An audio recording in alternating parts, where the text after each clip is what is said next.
Wagner Moura, obrigado.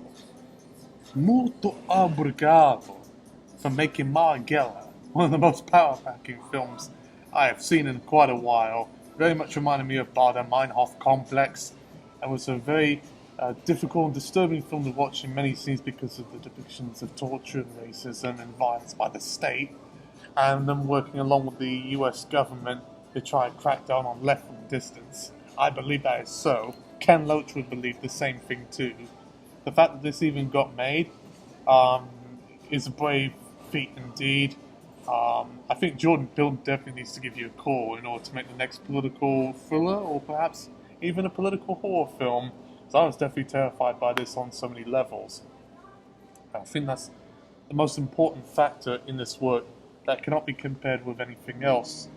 If you also like this movie, you also might be interested in Judas and the Black Messiah as well, which also has similar elements of the underdog, and more or less set almost in a similar time and era in the 60s, with revolutionaries of African diaspora fighting against the clutches of sort of white right-wing nationalist ideas and far-right extremism taking center stage via coups and government charge.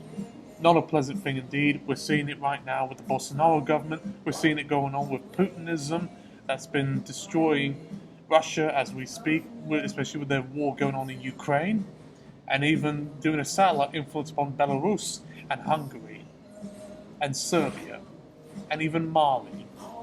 The cracking of dissidents in Hong Kong and in Myanmar, where the Rohingya Muslim crisis has been becoming so strong they put Aung San Suu Kyi back in prison, and now she is labeled as sometimes corrupt herself, or somehow involved in being complicit and then only to be jailed by the very people that she fought against.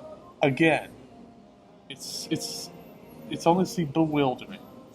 So I'm very glad that this movie got finally released for a wide audience from Brazil after 2 years of, actually 2 to 3 years of censorship by the Bolsonaro government, and even getting released into the US and Canada through Amazon Prime, which I finally saw. I paid $2.99, and it was definitely $2.99 worth spent. I'm worried I could be a bit on the government blacklist simply for just liking this film, so I apologize if I'm putting anyone in the sort of wrong spot here.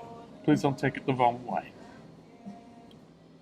Unfortunately, this had to air during the time where Queen Elizabeth II has passed away, so I apologize if any of my sort of anti-monarchist sympathies are showing through. You've got to get rid of the sort of hierarchy structure that's keeping all these snobby people in their place. And the same goes for Prime Minister Liz Truss, who was picked eventually to replace Boris Johnson, but will probably just do the same thing as he did. She might even want to deport me to Rwanda.